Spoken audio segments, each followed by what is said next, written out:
നമസ്കാരം. പുതിയൊരു അധ്യായത്തിലേക്ക് എല്ലാവർക്കും സ്വാഗതം. 2010 പ്രിലിംസ് ക്വസ്റ്റ്യൻ അനാലിസിസ് ആണ് നോക്കുന്നത്. ഇത് 4ാമത്തെ എപ്പിസോഡാണ്. കഴിഞ്ഞ 3 എപ്പിസോഡുകളിൽ നമ്മൾ കൈകാര്യം ചെയ്തത് പൊളിറ്റിയും അതുപോലെ തന്നെ ജിയോഗ്രഫിയും സബ്ജക്റ്റുകളാണ് 2010 തന്നെ. അപ്പോൾ ഇന്ന് നോക്കുന്നത് 2010 ഹിസ്റ്ററിയാണ്. അപ്പോൾ ഹിസ്റ്ററിയിൽ തന്നെ ഏൻഷ്യൻറ്റിൻ്റെ ഭാഗവും മെഡീവൽ നിന്ന് ചോദിച്ച ചോദ്യങ്ങളും അതുപോലെ മോഡേൺ ഇന്ത്യയുടെ ഭാഗത്തു നിന്ന് ചോദിച്ച ചോദ്യങ്ങളെല്ലാം ഉൾപ്പെടുത്തിയിട്ടുണ്ട്. മൊത്തം 14 ചോദ്യങ്ങളാണ് 2010 ചോദിച്ച് കണ്ടിട്ടുള്ളത്. അപ്പോൾ ഇതോടൊപ്പം തന്നെ ഞങ്ങളുടെ പുതിയൊരു പ്രോഗ്രാമിൻ്റെ ഡീറ്റെയിൽസ് കൂടി ഇൻക്ലൂഡ് ചെയ്യുന്നു. പ്രിലിംസ് ചലഞ്ച് 2021 എന്ന പേരിൽ ഒരു ക്രാഷ് കോഴ്സ് റൺ ചെയ്യുകയാണ്. ഇത് 17th മുതലാണ് സ്റ്റാർട്ട് ചെയ്യുന്നത്, 17th Jan മുതൽ. അപ്പോൾ താല്പര്യമുള്ളവർ കോൺടാക്റ്റ് ചെയ്യുക.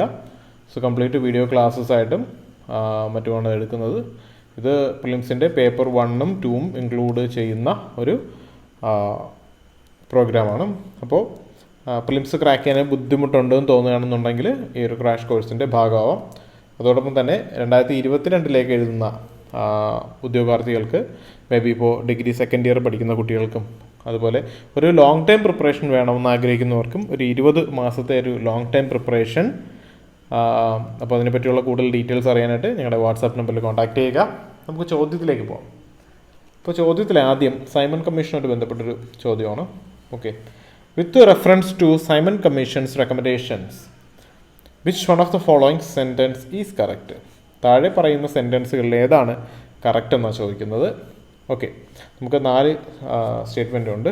ഇത് വളരെ കൺഫ്യൂഷനുള്ളതല്ല, അത്യാവശ്യം വായിച്ചിട്ടുള്ളവർക്ക് ആൻസർ ചെയ്യാൻ പറ്റുന്നതാണ്. It recommended the replacement of dyarchy with responsible government in the province. ആദ്യത്തെ സ്റ്റേറ്റ്മെൻറ്റ്. രണ്ടാമത്തേത്, it proposed the setting up of inter provincial council under the home department. മൂന്നാമത്തേത്, it suggested the abolition of bicameral legislation at the centre. D വരുന്നത്, it recommended the creation of Indian police service with a provision for increased pay and allowances for British recruits as compared to Indian recruits. അപ്പോൾ ഇങ്ങനെ 4 ഓപ്ഷനാണ് വരുന്നത്. ഇപ്പോൾ Simon commission എന്ന് പറയുന്നത് 1927 ഇവിടെ വരുന്നതും അതിൻ്റെ റിപ്പോർട്ട് പിന്നീട് കൊടുക്കുന്നതും. 1919 ഗവൺമെൻറ് ഓഫ് ഇന്ത്യ ആക്ട് വന്ന സമയത്ത് തന്നെ അതിൻ്റെ ഒരു റിവിഷനെ പറ്റിയുള്ള കാര്യങ്ങൾ 10 കൊല്ലം കഴിഞ്ഞിട്ട് ചെയ്യുമെന്ന് പറഞ്ഞിട്ടുണ്ടായിരുന്നു. അതിലെ പ്രൊവിഷൻസ് എല്ലാം ചെക്ക് ചെയ്തുകൊണ്ടുള്ളത്. അപ്പോൾ അതുമായിട്ടുള്ള ബന്ധപ്പെട്ട റിപ്പോർട്ട് 1927 സൈമൺ ചെയർമാനായിട്ടുള്ള സൈമൺ കമ്മീഷൻ വരികയും അതിൻ്റെ റിപ്പോർട്ട് സമർപ്പിക്കുകയും ചെയ്തു. ഇവിടെ കൺഫ്യൂഷൻ വരാനുള്ള ഒരു സാധ്യത എന്ന് പറയുന്നത് എ ആണോ സി ആണോ എന്നുള്ള ഡൗട്ട് തോന്നാം. ഓക്കെ, അപ്പോൾ ഈ ഡയാർക്കി, പ്രൊവിൻഷ്യൽ ഡയാർക്കി 2 ഗവൺമെൻറ് ഉള്ളത് മാറ്റുകയാണോ അല്ലെങ്കിൽ ബൈക്യാമറലാണോ എന്നൊരു ഡൗട്ട് തോന്നാം. Okay, 1935 government of India act വായിച്ചവർക്ക് മനസ്സിലാവും. അവിടെ പ്രൊവിൻഷ്യൽ ഡയാർക്കി എടുത്ത് കളയുകയും ഒരു റെസ്പോൺസിബിൾ ഗവൺമെൻറ് അല്ലെങ്കിൽ ഒരു പ്രൊവിൻഷ്യൽ ഓട്ടോണമി കൊണ്ടുവരികയും ചെയ്യും. അപ്പോൾ അതിനോട് ഏറ്റവും കൂടുതൽ ചേർന്നിരിക്കുന്ന ഉത്തരവെന്ന് പറയുന്നത് എ ആണ്. അതുമാത്രമല്ല, സൈമൺ കമ്മീഷൻ്റെ റെക്കമെൻഡേഷൻ വായിച്ചവർക്കും അത് മനസ്സിലാവും. പ്രൊവിൻഷ്യലിലെ ഡയാർക്കി എടുത്ത് മാറ്റുക, ഒരു റെസ്പോൺസിബിൾ ഗവൺമെൻറ് കൊണ്ടുവരിക. ഓക്കെ, പ്രൊവിൻസസിൽ. ഓക്കെ, ഇവിടെ സെൻട്രലിലെ ബൈക്യാമറൽ എന്ന് പറയുമ്പോൾ ഒരു upper house and lower house അതങ്ങനെ തന്നെ നിലനിന്നിട്ടുണ്ടായിരുന്നു. അതിന് മാറ്റമൊന്നും സംഭവിച്ചിട്ടില്ല. സോ ബാക്കിയെല്ലാം കാണുന്നത് മാത്രമേ തന്നെ നമുക്കത് മനസ്സിലാവും. അത് എന്താണ് ഏച്ച് കെട്ടിയിരിക്കുന്നത് പോലെ തന്നെ നിങ്ങൾക്ക് മനസ്സിലാവും. ഓക്കെ, അപ്പോൾ എ ആണ് റൈറ്റ് ആൻസർ. അടുത്തൊരു question. What was the immediate reason for Ahmad Shah Abdali to invade India and fight the third battle of Panipat? Okay, ഇവിടെ നമുക്ക് 4 ചോയ്സ് ഉണ്ട്. A, he wanted to avenge the expulsion by Marathas of his viceroy Taimur Shah from Lahore. The frustrated governor of Jalandhar Adina Beg Khan invited him to invade Punjab. He wanted to punish Mughal administration for non-payment of revenues. Then the 4th option, he wanted to annex all fertile plain of Punjab up to the borders of Delhi to his kingdom. ഇങ്ങനെ 4 options ആണ് തന്നിട്ടുള്ളത്. Okay, അപ്പോൾ ഇത് കൃത്യമായിട്ട് അറിയാവുന്നവർക്ക് മാത്രമേ ഇത് answer ചെയ്യാനായിട്ട് സാധിക്കത്തുള്ളൂ. തേർഡ് ബാറ്റിൽ ഓഫ് പാനിപ്പട്ട് നടക്കുന്നത് 1761 തേർഡ് ബാറ്റിൽ ഓഫ് പാനിപ്പട്ട് നടക്കുന്നത്. ഈ പാനിപ്പട്ട് യുദ്ധം നടക്കുന്നത് ആരൊക്കെ തമ്മിലെന്ന് മനസ്സിലാക്കി കഴിഞ്ഞാൽ അബ്ദാലിയും മറാത്താസുമാണ്. ഓക്കെ, സോ അവിടുന്ന് തന്നെ നമുക്ക് മനസ്സിലാവുന്നത് ആദ്യത്തെ ഒരു ഓപ്ഷൻ നമുക്ക് മറാത്താസിനെ പറ്റി പറയുന്നുണ്ട്. ഓക്കെ, അപ്പോൾ മറാത്താസുമായിട്ട് ബന്ധപ്പെട്ടത് കൊണ്ട് ആദ്യത്തെ ഓപ്ഷൻ വരാനുള്ള സാധ്യത കൂടുതലാണ്. ഓക്കെ, മാത്രമല്ല ശരിക്കും അത് വായിച്ചിട്ടുള്ളവർക്ക് മനസ്സിലാവും പുള്ളിയുടെ വൈസ്രോയെ റിമൂവ് ചെയ്തതുകൊണ്ട്, എടുത്ത് കളഞ്ഞുകൊണ്ട് അതിനെ അവെഞ്ച് ചെയ്യാനായിട്ടാണ് പുള്ളി വരുന്നത്. അതാണ് അതിൻ്റെ ഒരു പ്രൈമറി അല്ലെങ്കിൽ ഇമ്മീഡിയറ്റ് റീസൺ എന്ന് പറയുന്നത്. ഓക്കെ, അപ്പോൾ തേർഡ് ബാറ്റിൽ ഓഫ് പാനിപ്പട്ട് ആരൊക്കെ തമ്മിലായിരുന്നു എന്ന് മനസ്സിലാക്കാൻ പറ്റുന്നവർക്ക് ഇത് ഈസിയായിട്ട് ആൻസർ ചെയ്യാൻ പറ്റും. അടുത്തൊരു question, why did Buddhism starts declining in India in the early medieval times? Early medieval ടൈംസിൽ എന്തുകൊണ്ട് ബുദ്ധിസം ഡിക്ലൈൻ ചെയ്തു? Okay, Buddha was by that time considered as one of the incarnations of Vishnu and thus become a part of Vaishnavism. Okay, അടുത്ത ഒരു statement, the invading tribes from central Asia till the time last Gupta king adopted Hinduism and persecuted Buddhist. Okay, മൂന്നാമത്തത് the king of Gupta dynasty were strongly opposed to Buddhism. അപ്പോൾ ഇതിലേത് statement correct എന്നാണ് ചോദിച്ചിരിക്കുന്നത്. Okay, ഇതിൽ നമുക്ക് മൂന്നാമത്തെ ഒരു statement എടുക്കാം. The king of Gupta dynasty were strongly opposed to Buddhism. അപ്പോൾ ഏറ്റവും കൂടുതൽ ഒരു ബ്രാഹ്മണിക്കൽ കൾച്ചറുമായിട്ട് ചേർന്ന് നിൽക്കുന്ന രീതിയിലായിരുന്നു ഇവരുടെ പ്രവർത്തനങ്ങൾ എങ്കിലും ഓക്കെ അവർ ബുദ്ധിസത്തെ എതിർത്തിരുന്നില്ല. ഓക്കെ, അപ്പോൾ ഈ ഒരു സ്റ്റേറ്റ്മെൻറ്റ് തെറ്റാണ്. മൂന്നാമത്തെ സ്റ്റേറ്റ്മെൻറ്റ് തെറ്റാണ്. അതുകൊണ്ട് നമുക്ക് 3 ഓപ്ഷൻ നമുക്ക് എലിമിനേറ്റ് ചെയ്യാൻ പറ്റും, എയിലോട്ട് വരാനായിട്ട് സാധിക്കും. അതുപോലെ കൃത്യമായിട്ട് മനസ്സിലാക്കുക, മെഡീവൽ ടൈമിൽ ബുദ്ധയെ ഇൻകാർണേഷൻ ഓഫ് വിഷ്ണുവിൻ്റെ ഒരു അവതാരം, ഗോഡ് വിഷ്ണുവിൻ്റെ ഒരു അവതാരമായിട്ട് കണക്കാക്കുകയും അത് വൈഷ്ണവത്തിൻ്റെ ഒരു ഭാഗമായി തീരുകയും അങ്ങനെ ജനങ്ങൾ കൺസിഡർ ചെയ്തതാണ് അതിൻ്റെ ഒരു ഡിക്ലൈനിങ്ങിന് കാരണം. അത് ഒറിജിനാലിറ്റുള്ളത്. അത് അറിയാവുന്നവർക്ക് അങ്ങനെ ആൻസർ ചെയ്യാം. അങ്ങനെ അല്ലെങ്കിൽ മൂന്നാമത്തെ സ്റ്റേറ്റ്മെൻറ്റ് നമുക്ക് പൊളിച്ചെഴുതിക്കൊണ്ട് നമുക്കിതിനെ ആൻസറിലോട്ട് വരാം. ഇതൊരു ഷോർട്ട് കട്ട് മെത്തേഡാണ് ഞാൻ ആദ്യം പറഞ്ഞത്. Okay, among the following, who was not a proponent bhakti cult? ഇതും അത്യാവശ്യം കാര്യങ്ങൾ ജനറലായിട്ട് അറിയാവുന്ന ഒരാളിനെ ആൻസർ ചെയ്യാൻ പറ്റും. നമുക്കിവിടെ കാണാം, ത്യാഗരാജ എന്ന് പറയുന്നത് അദ്ദേഹം മ്യൂസിക്കുമായിട്ട് ബന്ധപ്പെട്ട ഒരു വ്യക്തിയാണ്. അപ്പോൾ ത്യാഗരാജ ഉണ്ടായിരുന്നെന്ന് പറയുന്നത് 1767 മുതൽ 1847 വരെയുള്ള കാലഘട്ടത്തിലാണ്. അദ്ദേഹം കർണാട്ടിക് മ്യൂസിക്കുമായിട്ടൊക്കെ ബന്ധപ്പെട്ട ഒരു വ്യക്തിയാണ്. അപ്പോൾ അദ്ദേഹമാണ് നോട്ട് എ പ്രൊപ്പോണൻ്റ് ഓഫ് ഭക്തി കൾട്ട് എന്ന് പറയുന്നത്. ഓക്കെ, NCERT ബുക്കുകൾ കൃത്യമായിട്ട് വായിച്ചിരിക്കുന്നവർക്ക് ആ ഭക്തി കൾട്ടിൻ്റെ ഭാഗത്ത് തുക്കാറാം, അതുപോലെ നാഗാർജുന, വല്ലഭാചാര്യ തുടങ്ങിയ ആൾക്കാരെയൊക്കെ നമുക്ക് വായിക്കാൻ സാധിക്കും. അപ്പോൾ ഈ മ്യൂസിക്കിൻ്റെ കാര്യത്തിൽ കർണാട്ടിക് മ്യൂസിക്കിൻ്റെ കാര്യമായിട്ട് ബന്ധപ്പെടുത്തിയാണ് Tyagaraja. So C is the answer. 4 resolutions were passed at a famous Calcutta session of Indian National Congress in 1906.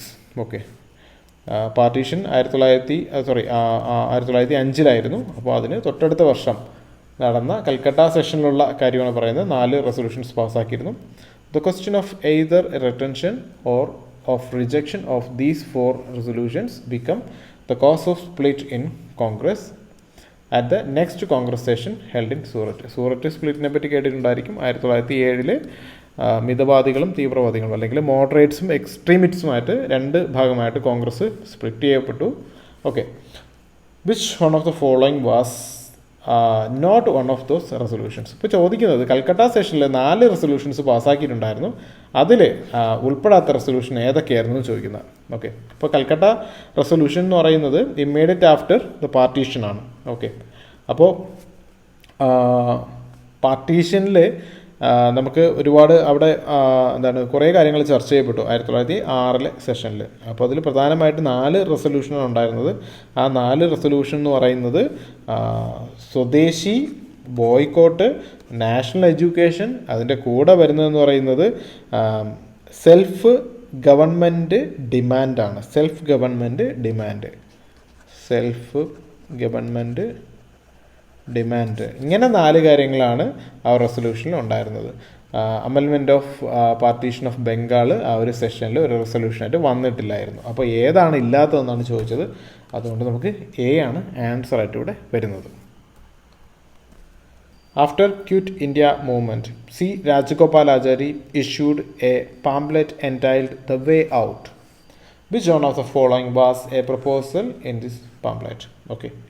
അപ്പോൾ 4 ഓപ്ഷൻ തന്നിട്ടുണ്ട്. ഡയറക്റ്റായിട്ട് തന്നെ നമുക്ക് നോക്കാവുന്നതാണ്. C Rajagopalachari. Okay. CR formula എന്നോ രാജഗോപാലാചാരി ഫോർമുല എന്നൊക്കെ നമുക്ക് ഹിസ്റ്ററി ബുക്കുകളിൽ പഠിക്കാനായിട്ട് സാധിക്കും. NCERT ബുക്ക് വായിക്കുന്നവർക്ക് ഇത് ആൻസർ ചെയ്യാനായിട്ട് ഉറപ്പായിട്ടും സാധിക്കും. അപ്പോൾ അദ്ദേഹം കൊണ്ടുവന്ന, ഞാനിത് മുഴുവനായിട്ട് വായിക്കുന്നില്ല, അദ്ദേഹം കൊണ്ടുവന്ന കാര്യങ്ങളെന്ന് പറയുന്നത് ഇത് 1944 സംഭവിക്കുന്നത്. ഓക്കെ. ഇത് അദ്ദേഹം കൊണ്ടുവരുന്ന പ്രപ്പോസൽ എന്ന് പറയുന്നത് ഫുൾ അപ്രൂവൽ ഓഫ് ഗാന്ധിജി ആയിരുന്നു.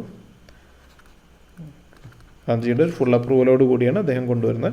അദ്ദേഹം പറഞ്ഞിട്ടുള്ള 3 കാര്യങ്ങളെന്ന് പറയുന്നത് ഒരു പ്രൊവിൻഷ്യൽ ഗവൺമെൻറ്റിൻ്റെ ഒരു ട്രാൻസിഷൻ ടൈമിൽ മുസ്ലിം ലീഗിൻ്റെ ഒരു സപ്പോർട്ട് ചെയ്യുക, ഒരു കോർപ്പറേഷൻ ചെയ്യുക എന്നുള്ളതായിരുന്നു ആദ്യത്തെ ഒരു കാര്യം എന്ന് പറയുന്നത്. രണ്ടാമത്തേന്ന് പറയുന്നത് മുസ്ലിം മെജോറിറ്റി ഏരിയാസിൽ ഒരു സെപ്പറേറ്റ് സ്റ്റേറ്റ് വേണമോ എന്നുള്ളത് ഒരു പ്ലബിസിറ്റ് നടത്താമെന്നായിരുന്നു. ഒരു പ്ലബിസിറ്റ് എന്ന് പറഞ്ഞാൽ ജനങ്ങളോട് ഒരു വോട്ടെടുപ്പ്, അഭിപ്രായ ആരായം ചെയ്യുക, അതിനനുസരിച്ച് ഒരു ഡിസിഷനിലോട്ട് വരിക എന്നാണ് പ്ലബിസിറ്റ് എന്ന് പറയുന്നത്. ഇപ്പോൾ ജമ്മു ആൻഡ് കാശ്മീരിൻ്റെ കാര്യങ്ങൾ വായിക്കുമ്പോൾ ഈ പ്ലബിസിറ്റ് നിങ്ങൾക്ക് കടന്നു പോകാനായിട്ട് സാധിക്കുന്ന ഒരു കാര്യമാണ്. അതുപോലെ അങ്ങനെ ഉണ്ടാകുന്ന സെപ്പറേറ്റ് സ്റ്റേറ്റുകളിലെ ഡിഫൻസ്, കമ്മ്യൂണിക്കേഷൻ, അതുപോലെ എസെൻഷ്യൽ മാറ്റേഴ്സ് നമുക്ക് പിന്നീട് ചർച്ച ചെയ്ത് തീരുമാനിക്കാം. അങ്ങനെയായിരുന്നു CR ഫോർമുല എന്ന് പറയുന്നത്. അപ്പോൾ ഈ ഒരു ഫോർമുല നമുക്ക് ഇനി ഓപ്ഷൻ വായിച്ചുകൊണ്ട് നമുക്ക് നോക്കാം. Okay. The establishment of War Advisory Council composed of representatives of British India and Indian states. 1944 സംഭവിക്കുന്നത്. വാർ ആൾമോസ്റ്റ് ഓവറായിട്ടുണ്ട്. Okay. Reconstitution of Central Executive Council in such a way that all its members except Governor General and Commander in Chief should be Indian leaders. Okay. Fresh election to the central and provincial legislature to be held at the end of 1945 and the constitution making body to be convened as soon as possible. Okay. 4ാമത്തെ solution for the constitutional deadlock. ഇതിനോട് ഏറ്റവും കൂടുതൽ ചേർന്ന് നിൽക്കുന്ന ഭാഗം എന്ന് പറയുന്നത് മുസ്ലിം ലീഗിനെ കൂടെ ഉൾക്കൊള്ളിച്ചുകൊണ്ട് ഉണ്ടായിരുന്ന ഒരു കോൺസ്റ്റിറ്റ്യൂഷണൽ ഡെഡ് ലോക്ക് മാറ്റുക എന്നുള്ളതാണ് CR ഫോർമുല എന്ന് പറയുന്നത്. Hence D is the answer. Okay. For the Karachi session of international Congress in 1931 presided over by Sardar Vallabhbhai Patel. അദ്ദേഹമാണ് അത് പ്രിസൈഡ് ചെയ്തത്, അധ്യക്ഷ വഹിച്ചത്. Who drafted the resolution on fundamental rights and economic programme. Okay. ഈ 1931 സെഷനിൽ അക്സെപ്റ്റ് ചെയ്തിട്ടുള്ള 2 കാര്യങ്ങൾ, അഡോപ്റ്റ് ചെയ്തിട്ടുള്ള 2 കാര്യങ്ങളെന്ന് പറയുന്നത് അതിൽ ഒരെണ്ണം ഗാന്ധി ഇർവിൻ പാക്റ്റ് അതിനെ അംഗീകരിച്ചു. അതുപോലെ തന്നെ ഗാന്ധിജിയെ സെക്കൻഡ് റൗണ്ട് ടേബിൾ കോൺഫറൻസിൽ കോൺഗ്രസിൻ്റെ ഒരു പ്രതിനിധിയായിട്ട് പങ്കെടുക്കും എന്നുള്ള കാര്യങ്ങൾ അവിടെ തീരുമാനിക്കപ്പെട്ടു. അതുപോലെ രണ്ടാമത് നടന്നൊരു കാര്യം വെച്ചാൽ fundamental right and economic plan programme were formulated by Jawaharlal Nehru. Okay. ഈ 2 കാര്യങ്ങളാണ് 1931 കറാച്ചി സെഷനിൽ നടന്നത്. പ്രിസൈഡഡ് ഓവർ, അധ്യക്ഷത വഹിച്ചത് സർദാർ വല്ലഭായ് പട്ടേൽ. സോ നമുക്കിവിടെ B ആണ് ആൻസർ ആയിട്ട് എടുക്കാൻ പറ്റുന്നത്, Pandit Jawaharlal Nehru. Who among the following were official Congress negotiators with Cripps mission. Stafford Cripps എന്ന് പറയുന്നത് ആ സമയത്ത് Winston Churchill, UK prime minister Winston ചർച്ചിലിൻ്റെ ഗവൺമെൻറ് മിനിസ്റ്റർ വാർ ക്യാബിനറ്റ് എന്ന് പറയുന്ന ഒരു സെക്ഷനിലെ ഒരു മെമ്പറായിരുന്നു, ഒരു സീനിയർ പൊളിറ്റീഷ്യനായിരുന്നു. അദ്ദേഹം ഇന്ത്യയിലേക്ക് വന്ന് ക്രിപ്സ് മിഷൻ എന്ന പേരിൽ ഇന്ത്യയിലേക്ക് വരുന്ന സമയത്ത് കോൺഗ്രസിൽ നിന്ന് ഒഫീഷ്യലായിട്ട് 2 പേരെയാണ് നെഗോഷിയേറ്റേഴ്സായിട്ട് തീരുമാനിച്ചിട്ടുണ്ടായിരുന്നത്. അതിൽ ഒരാളെന്ന് പറയുന്നത് ജവഹർലാൽ നെഹ്റു ആണ്. രണ്ടാമത്തെ വ്യക്തി എന്ന് പറയുന്നത് മൗലാന അബ്ദുൽ കലാം ആസാദാണ്.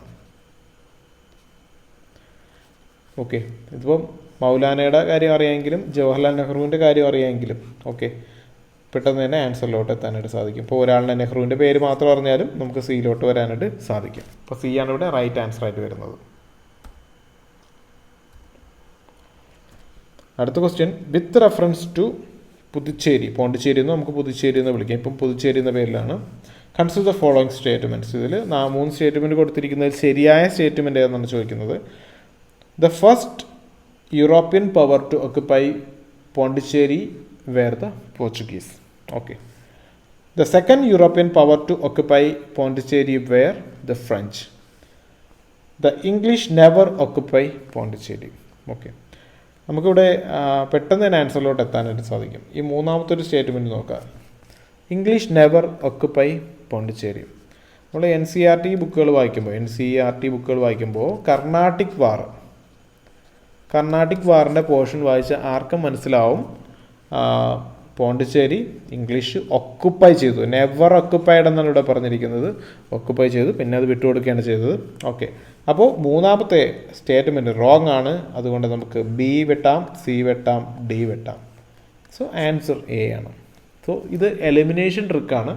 അപ്പോൾ ഇങ്ങനെയുള്ള ഭാഗ്യങ്ങൾ UPSC പരീക്ഷയുടെ പല ഭാഗത്തും നമുക്കുണ്ടാവും. അപ്പോൾ നമ്മൾ വയസ്സായിട്ട് കണ്ണും കാതും തുറന്നിരിക്കുക. Okay, consider the following statements. ഇവിടെ 2 സ്റ്റേറ്റ്മെൻറ്റ് പറഞ്ഞിട്ടുണ്ട്. ആ സ്റ്റേറ്റ്മെൻറ്റിൽ ശരി ഏതെന്നാണ് ചോദിച്ചിരിക്കുന്നത്. Doctor Rajendra Prasad persuaded Mahatma Gandhi to come to Champaran to investigate the problems of പീസൻ്റ്. പീസൻ്റെ പ്രശ്നങ്ങൾ പഠിക്കാനായിട്ട് അവിടെ വരുവാനായിട്ട്, ചമ്പാരനിൽ വരുവാനായിട്ട് ഗാന്ധിജിയെ പ്രേരിപ്പിച്ചത് രാജേന്ദ്ര പ്രസാദ് ആണ് എന്നാണ് ആദ്യത്തെ സ്റ്റേറ്റ്മെൻറ്റ്. രണ്ടാമത്തത്, ആചാര്യ JB Kripalani was one of മഹാത്മാഗാന്ധീസ് colleagues in his Champaran investigation. Okay, ഇതിൽ ഫാക്ടർ ആയെങ്കിൽ മാത്രമേ ഇത് ആൻസർ ചെയ്യാനായിട്ട് സാധിക്കത്തുള്ളൂ. രാജ്കുമാർ ശുക്ലയാണ് ഗാന്ധിജി അങ്ങോട്ട് വരുവാനായിട്ട് പ്രേരിപ്പിച്ച ആളെന്ന് പറയുന്നത് രാജേന്ദ്ര പ്രസാദ് അല്ല.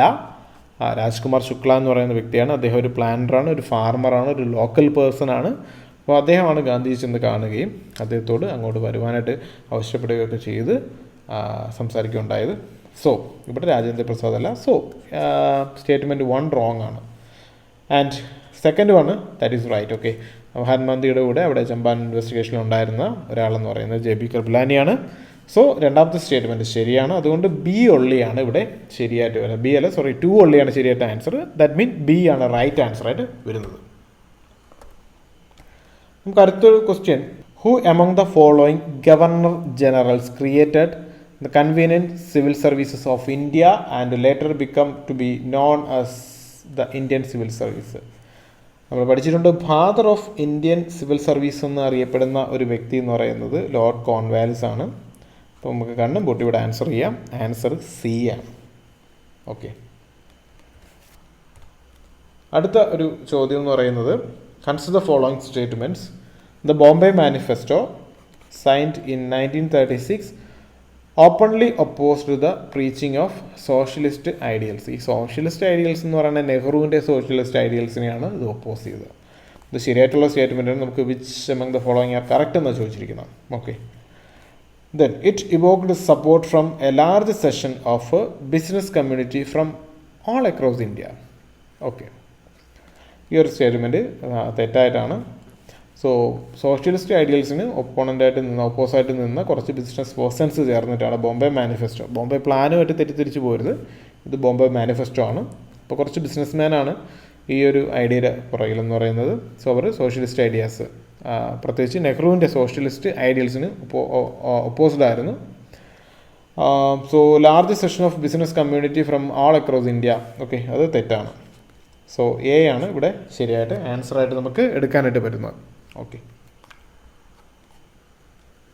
അടുത്ത question, what was the immediate cause for launch of swadeshi movement. Swadeshi മൂവ്മെൻറ്റിനുണ്ടായ പ്രധാനപ്പെട്ട കാരണം എന്നാണ് ചോദിക്കുന്നത്. ഇത് ശരിക്കും മുമ്പൊരു ചോദ്യം 1906 കൽക്കട്ട സെഷൻ, അതുപോലെ 1907 സൂറത്ത് സ്പ്ലിറ്റുമായിട്ട് ബന്ധപ്പെടുത്തിയ ഒരു ചോദ്യം പറഞ്ഞിട്ടില്ലായിരുന്നു. അത് ഇതേ വർഷം തന്നെയാണ് ചോദിച്ചിട്ടുണ്ടായിരുന്നത്. ഓക്കെ, അപ്പോൾ അവിടെ വ്യക്തമായിട്ട് മനസ്സിലാവുന്ന 1905 partition of Bengal. Partition of Bengal കഴിഞ്ഞിട്ട് 3 റെസൊല്യൂഷനാണ് 1906 പാസ്സാക്കിയത്. ആ റെസൊല്യൂഷനിൽ ഒരെണ്ണം എന്ന് പറയുന്നത് സ്വദേശി മൂവ്മെൻ്റ് ആയിരുന്നു. ഓക്കെ, അപ്പോൾ പാർട്ടീഷനായിട്ട് ബന്ധപ്പെട്ട കാര്യമാണ് നമുക്കിവിടെ കൃത്യമായിട്ട് മനസ്സിലാക്കാൻ പറ്റും. ഓപ്ഷൻ എ ആണ് ആൻസർ ആയിട്ട് വരുന്നത്. The partition of Bengal done by Lord Curzon. Okay, അതാണ് സ്വദേശി മൂവ്മെൻ്റ് ഒരു ഇമ്മീഡിയറ്റ് കോസ് എന്ന് പറയുന്നത്. ഇത് വളരെ റെയർ സാഹചര്യങ്ങളിൽ മാത്രമേ നമുക്ക് മറ്റൊരു ക്വസ്റ്റ്യനിലുള്ള കോമ്പോണൻസ് എടുത്ത് ഒരു ക്വസ്റ്റ്യനിലെ ആൻസർ കണ്ടുപിടിക്കാനായിട്ട് സാധിക്കത്തുള്ളൂ. ഇറ്റ്സ് വെരി റെയർ, പക്ഷേ അങ്ങനെ സംഭവിക്കാറുണ്ട്. ഞാൻ പറഞ്ഞ പോലെ നമ്മുടെ കണ്ണും കാതും തുറന്നിരിക്കുക. Okay, by the regulation in 1793 the district collector was deprived. Okay, അദ്ദേഹത്തിൻ്റെ പവേഴ്സ് കുറച്ചു. ഓഫ് ഹിസ് ജുഡീഷ്യൽ പവേഴ്സിലാണ് വ്യത്യാസം വരുത്തിയത്. And made collecting agent only. Okay, what was the reason for such regulation? Okay, ഇതും നമുക്ക് ആൻസർ കൃത്യമായിട്ട് അറിയാമെങ്കിൽ മാത്രമേ ആൻസർ ചെയ്യാനായിട്ട് സാധിക്കത്തുള്ളൂ. ഈ ഒരു പീരീഡ് എന്ന് പറയുന്നത് ലോർഡ് കോൺവാലിസിൻ്റെ ഒരു ഭരണസമയമാണ്. ഫാദർ ഓഫ് സിവിൽ സർവീസ് എന്ന് അറിയപ്പെട്ടിരുന്ന വ്യക്തി. ഓക്കെ, അപ്പോൾ എല്ലാ ആൻസറിലും നമുക്ക് കോൺവാലിസുമായിട്ട് കണക്ട് ചെയ്തിട്ടുള്ള കാര്യങ്ങളൊക്കെ ഉണ്ട്. പക്ഷേ ഇതിൻ്റെ ഒറിജിനൽ റീസൺ എന്ന് പറയുന്നത് എല്ലാ പവേഴ്സും ഒരാളിൽ കോൺസെൻട്രേറ്റ് ചെയ്യപ്പെടുന്നു എന്നുള്ള ഒരു കാര്യം മാറ്റിയെടുക്കാൻ വേണ്ടിയിട്ടാണ്. ഒരു അബ്സല്യൂട്ട് പവർ ഒരു വ്യക്തിയിൽ നിക്ഷിപ്തമായി പോകും എന്നുള്ളൊരു കാര്യം ഫെൽറ്റ് ചെയ്തിട്ടാണ് കോൺവാലിസ് അങ്ങനെ ഒരു തീരുമാനം എടുത്തത്. അപ്പോൾ ഇതുമായിട്ട് ഏറ്റവും കൂടുതൽ ചേർന്ന് നിൽക്കുന്ന ഒരു സെൻറ്റൻസ് എന്ന് പറയുന്നത് സി ആണ്. Lord Cornwallis was alarmed at the extent of power concentrated in the district collector and felt that such absolute power was undesirable in one person. Okay, അപ്പോൾ ഇതാണ് അതിൻ്റെ പ്രധാനപ്പെട്ട ഒരു കാരണമായിട്ട് വരുന്നത്. നമുക്ക് മറ്റുള്ളതൊക്കെ നോക്കിക്കഴിഞ്ഞാൽ ബേർഡൻ ഓഫ് അതർ വർക്ക് അങ്ങനെയുള്ള കാര്യങ്ങൾ, അല്ലെങ്കിൽ something job of revenue collection അങ്ങനെയൊക്കെ കാണാൻ പറ്റും. Deep knowledge. അപ്പോൾ നമുക്ക് കൃത്യമായിട്ടത് വായിച്ചിരിക്കുന്ന ഒരാൾക്ക് മാത്രമാണ് ഇത് ആൻസർ ചെയ്യാനായിട്ട് സാധിക്കുന്നത്. ഓക്കെ, സോ ഇതിൽ നമുക്ക് എലിമിനേഷൻ ട്രിക്ക് സാധാരണ നടക്കത്തില്ല, കാര്യം അറിഞ്ഞിരിക്കണം. അപ്പോൾ ഇതാണ് കാര്യം. ഒരു വ്യക്തിയിൽ പവേഴ്സ് എല്ലാം കോൺസെൻട്രേറ്റ് ആയി പോകും എന്ന് കരുതിയിട്ടാണ് ജുഡീഷ്യൽ പവർ ഡിസ്ട്രിക്ട് കളക്ടറിൽ നിന്ന് എടുത്ത് മാറ്റി അദ്ദേഹത്തെ ഒരു കളക്ടറിങ് ഏജൻറ്റ്, അതായത് റവന്യൂ കളക്ടറെ മാത്രമാക്കി മാറ്റാനായിട്ട് ഉദ്ദേശിച്ചത് ബൈ ലോർഡ് കോൺവാലിസ്. സോ ഇതിൻ്റെ ഉത്തരം സി ആണ് വരുന്നത്. സോ ഇത്രയും 14 ക്വസ്റ്റ്യൻസ് ആണ് 2010 ചോദിച്ചിട്ടുള്ളത്. അപ്പോൾ ഇതിൽ കൂടുതൽ മോഡേൺ ഇന്ത്യയുടെ ഭാഗത്തു നിന്നാണ് ചോദ്യങ്ങളുണ്ടായത്. 1905 ഭാഗത്തു നിന്നുണ്ട് ക്വസ്റ്റ്യൻസ്, 1919 കാര്യങ്ങളുണ്ട്, അതുപോലെ തന്നെ റൗണ്ട് ടേബിൾ കോൺഫറൻസിൻ്റെ ഭാഗത്തു നിന്ന് ചോദ്യങ്ങളുണ്ട്. സൈമൺ കമ്മീഷൻ 19 റിലേറ്റ് ചെയ്തതാണ്. സോ അതുപോലെ തന്നെ എല്ലാ ലോഡ്സും സെപ്പറേറ്റ് ആയിട്ട് എടുത്ത് പഠിക്കുക. കോൺവാലിസ് പോലെ തന്നെ എല്ലാവരെയും, കഴ്സനെയും എല്ലാവരെയും പഠിക്കുക. അപ്പോൾ ഓരോ സമയങ്ങളിൽ വന്ന മാറ്റങ്ങൾ കൃത്യമായിട്ടൊന്ന് അനലൈസ് ചെയ്യുക. അപ്പോൾ കുറേ ടൂൾസ് നിങ്ങൾക്ക് കിട്ടും, ക്രാക്ക് ചെയ്യാൻ വേണ്ടിയിട്ടുള്ള കുറേ കോമ്പോണൻസ് കിട്ടും. അപ്പോൾ അത് വെച്ച് നമുക്ക് ക്വസ്റ്റ്യൻ ട്രാക്ക് ചെയ്യാൻ പറ്റും. എല്ലാ ക്വസ്റ്റ്യനിലും ഒരു ക്രാക്കിങ്ങിൻ്റെ ഒരു എന്തെങ്കിലും ഒരു ടൂൾ അതിനകത്ത് തന്നെ ഉണ്ടാവും. Okay, so that's it for the day. നമുക്ക് അടുത്ത ക്ലാസ്സിൽ 2010 മറ്റൊരു വിഷയം നമുക്കൊന്ന് എടുക്കാം. ഓക്കെ, അപ്പോൾ ഹിസ്റ്ററി, ജോഗ്രഫി, പൊളിറ്റി കംപ്ലീറ്റ് ആയിട്ടുണ്ട്. മറ്റെപ്പിസോഡുകൾ, പഴയ എപ്പിസോഡുകൾ കാണാത്തവർ ഉറപ്പായിട്ടും അത് കാണുക. That's it for the day. This is Akhil signing off. Goodbye.